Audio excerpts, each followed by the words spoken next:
আমি ঠিক এখন মন্দিরের সামনে চলে এসেছি, আর এই হলো আমাদের পাড়ার খেলার মাঠ। আর এই পাশেই আমাদের শিব মন্দিরে আমাদের দুর্গাপুজোটা করা হচ্ছে। Hello everyone, welcome back to my channel. আমি শুভঙ্কর। তো আজ দেখাবো আমাদের পাড়ার দুর্গাপুজো। এখন আমি আপাতত সামনেই মন্দির আছে, মন্দিরটা দেখো, সামনেই মন্দির। আর আমি এখন এখানে বসে, তো আমাদের পাড়ায় আজকে সারাদিনটা কি কি করে কাটছে সেটাই তোমাদের দেখাবো। আর আমাদের উল্টো দিকে ঠিক আমাদের পাড়ার পুকুর,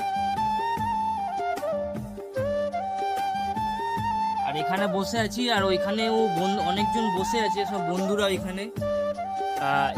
এর আগে আমাদের পাড়ায় পুজো হতো না, তো রিসেন্ট 2 বছর ধরে হচ্ছে। আগের বছরও হয়েছিল আর এই বছরও করছি। আজকের দিনটা হলো শুভ মহা অষ্টমী। আজ যেহেতু অষ্টমী, তো সকাল সকাল অনেকেই অঞ্জলি দিয়েছে, কিন্তু এই বছর আমি অঞ্জলি দিতে পারিনি। আমার বন্ধু বান্ধবরা দিয়েছে ওরা। তো আমি এখন মন্দিরের ওই দিকটায় যাই, তোমাদের দেখাচ্ছি।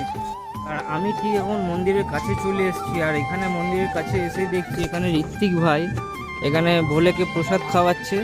এ হচ্ছে আমাদের মন্দিরের শান, দেখতেই পাচ্ছ। আমি ঠিক এখন মন্দিরের সামনে চলে এসেছি। আর এই হলো আমাদের পাড়ার খেলার মাঠ।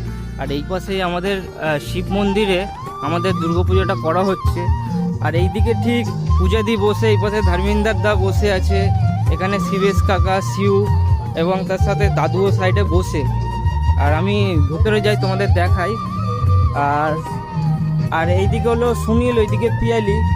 এরা দুজনের কিন্তু দায়িত্ব রয়েছে যে মানুষের হাতে ঠিকঠাকভাবে ডালাগুলো পৌঁছে যায়। আর তোমাদের এখন, আর এই হলো আমাদের শিব মন্দির। আমাদের কিন্তু অ্যাকচুয়ালি শিব মন্দির এই দুর্গাপুজোটা করা হয়েছে, পরপর 2 বছর করা হয়েছে। আর এই হলো মায়ের প্রতিমা।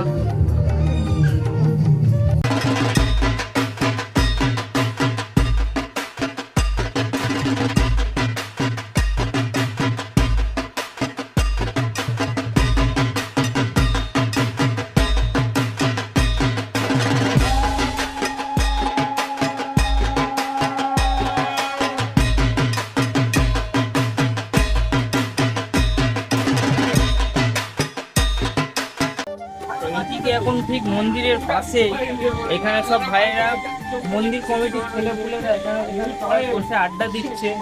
এখানে অনেকেই আছে, পিন্টুদা আছে। আর এ হচ্ছে এখানকার বড় কর্তা হিরো আলম।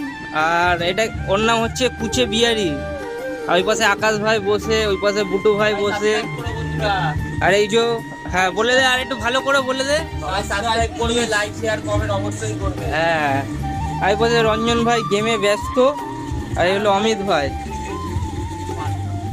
এখন তো তোমাদের দেখালাম, আর রাতের বেলা ঠিক লাইটিংটা হবে, তখন তোমরা পুরো ভালোভাবে দেখতে পারবে। লাইটিংটা করলে দেখতে আরো সুন্দর লাগে। আর এই পুকুরটাতে ঠিক আগে তোমরা যদি মিনি ব্লগটা দেখে থাকো, এই পুকুরেই কিন্তু আমরা ঠিক মাছ ধরছিলাম, তোমরা দেখতেই পাচ্ছিলে। এইটা সেই পুকুর। আমাদের তো ঠিক আমি মন্দিরের দর্শন করালাম। আর এই পাশে আমার দাদারা রয়েছে যারা মন্দিরের সাথেই যুক্ত রয়েছে। আর এখানে ঠিক আমাদের ওই পাশে মন্দির, এইখানেই সবাই বসে, যেহেতু গাছের তলায় ছাওয়ার মধ্যে যে যেখানে পাচ্ছে, ওখানেও কিছু মানুষ বসে রয়েছে। আর এখানেও দাদারা বসে রয়েছে। তো সবাই একটু হাই করে দাও। লাইক করো, সাবস্ক্রাইব করো, শেয়ার করো, আর এগিয়ে রাখো। ঠিক আছে, তোমরা তো দেখলে এই হলো আমাদের পাড়ার দুর্গাপুজো। ছোট্ট একটা পুজো, কিন্তু আমাদের কাছে এই পুজোটাই অনেক বড়। তো আমরা পরবর্তীকালে ভেবেছি যে এই পুজোটা আস্তে আস্তে বড় করব। তো ভগবানের ইচ্ছা থাকলে সবই হবে। এখানে যেহেতু গান চলছে বলে আমি ঠিকঠাক ভিডিও করতে পারছি না। আর তোমাদের আমি রাতের দৃশ্যটাও দেখাবো, সময় করে আমি ক্লিপ নিয়ে রাখবো। আর তোমাদের যদি ভিডিওটা ভালো লেগে থাকে তাহলে লাইক শেয়ার কমেন্ট আর সাবস্ক্রাইব করতে ভুলো না। আর যারা ফেসবুক থেকে দেখছো তারা এক্ষুনি গিয়ে ফলো করে নাও। টাটা।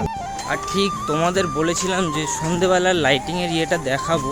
তো দেখো, এই হলো এই লাইটগুলো জ্বালানো হয়েছে। আর ওই বসে রাস্তার দিকেও লাইট, অনেকটা পর্যন্ত লাইট লাগানো হয়েছে। আর এখন ওই মাঠেরও অবস্থা খারাপ। কিছুদিন আগেই পুকুর পরিষ্কার করা হয়েছিল, তো সেই সময় মাঠের অবস্থা খারাপ, রাস্তারও অবস্থা খারাপ। কিন্তু এখান থেকে বেশ সুন্দর লাগছে। আস্তে আস্তে এইসব সব ঠিক হয়ে যাবে, মাঠটাও ভালো হয়ে যাবে, রাস্তাটাও ভালো হয়ে যাবে মন্দিরের। আর এইখানে কিন্তু অনেকেই এখনো বসে, ঠিক পুজো মণ্ডপের সামনে এইখানে অনেকে বসে